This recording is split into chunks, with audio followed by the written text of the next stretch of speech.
स्वागत और विदाय। गोटे पृंतर दुईटी पुष्प, गोटे मुद्रार दुईटी पार्श्व।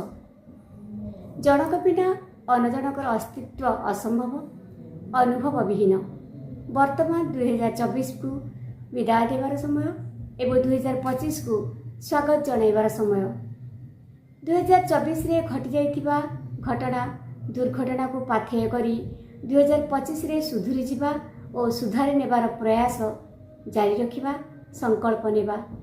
नुआ वर्ष समस्त सुख समृद्धि शांति और प्रीतिर वर्ष हेउ। प्रभु जगन्नाथ निकटरे यहाँ सारस्वत निर्झरिणी परिवार तरफ कामना। नमस्कार, जय जगन्नाथ। एमती आम सहित जोड़ी होता हसुथांतु हसौथांतु एवं आपण को हसरे सारा संसार रंगीन हेउ। यह सारस्वत निर्झरिणी तरफ आपण मानक शुभेच्छा और कामना। Happy new year.